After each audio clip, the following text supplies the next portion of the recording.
Knjaz Danilo je maja 1856. godine uputio memorandum ministrima velikih evropskih sila sa jasnim zahtjevima Crnogoraca. U pomenutom pismu veći broj puta je upotrijebio termin crnogorski narod i nacija. Ovo pismo je objavljeno u The Times septembra 1856. godine, a faksimil i prevod pomenutog pisma nalazi se u knjizi Ranka Perovića o Crnogorskoj crkvi.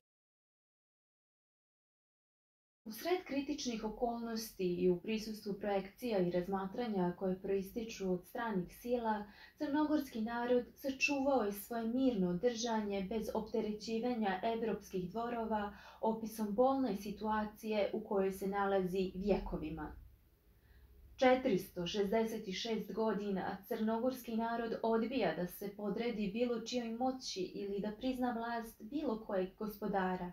Naprotiv, on se otima za nezavisnost s oružjem u ruci i radosno je prolio svoju krv po oltaru slobode.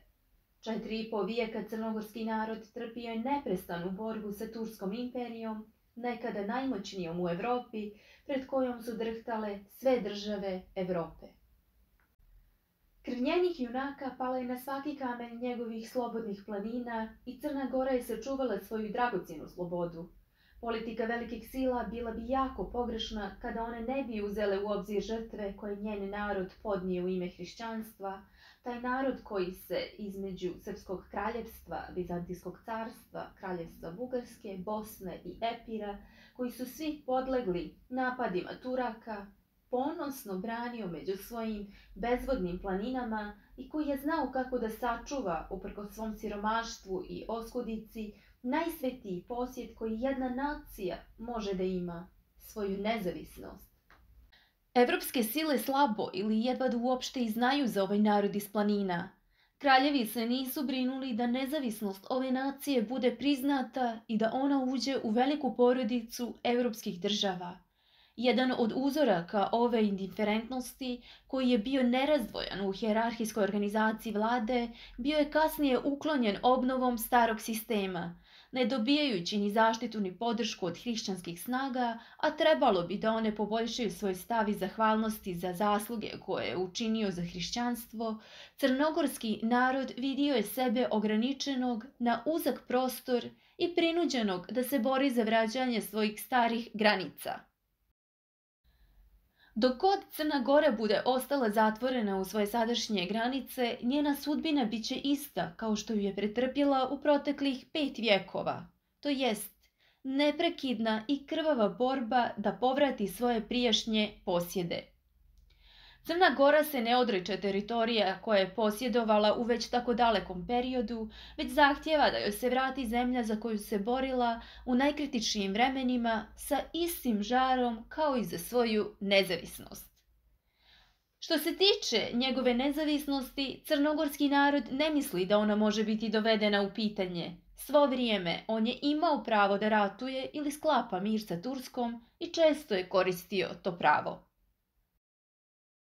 U vrijeme ratova koji su hrišćanski narodi vodili protiv islama, evropske vlade tražile su pomoć od Crnogoraca, a ovi su uvijek žurili da odgovore na poziv, kao što pamti istorija Austrije i drevne Mletačke republike.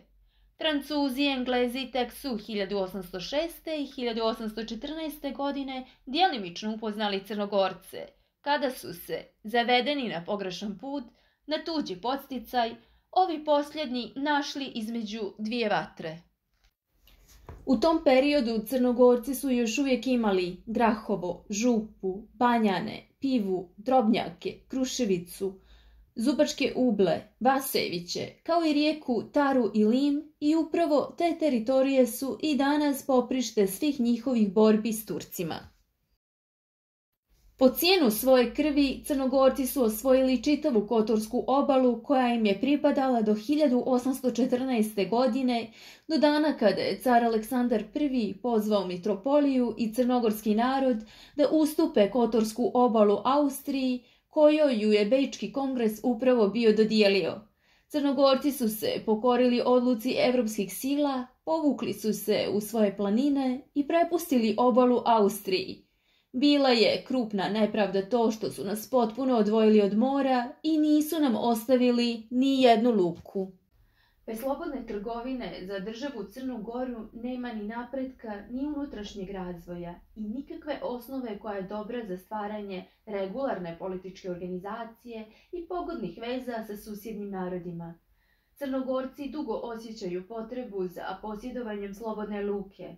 Početkom 18. vijeka vladika Danilo nastojao je da u sastav crnogorske teritorije povrati oblast Bara, pokušaj zbog kojeg su proliveni potoci krvi.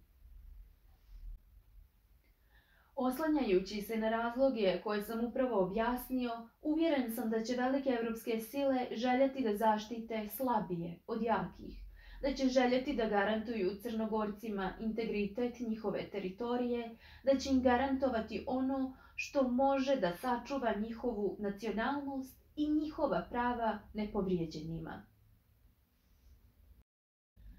Evropske sile su odredile da Rusija treba da ustupi Turskoj petinu Besarabije, koju je osvojila prije 80 godina po cijenu svoje krvi. Fortijari, sile će moći da zahtijevaju da određeni dio otomanske teritorije bude pripojen Crnoj Gori, jer je ova potonja zemlja izložena daleko ozbiljnijim opasnostima nego što i Turska bila od strane Rusije. Zahtjevi Crne Gore su potvrđeni u sljedećim tačkama. Diplomatsko priznanje njene nezavisnosti, proširenje njenih granica prema Hercegovini i Albaniji, definitivno preciziranje njenih granica prema Turskoj, kao što je slučaj sa austrijskom granicom, pripajanje dijela Bara Knjaževini.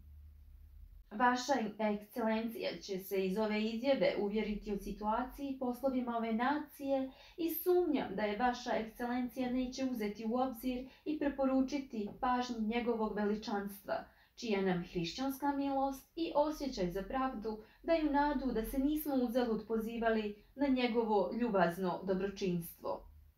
Danilo Petrović Njegoš, knjaz Crne Gore i brda Cetinje, maja 1856.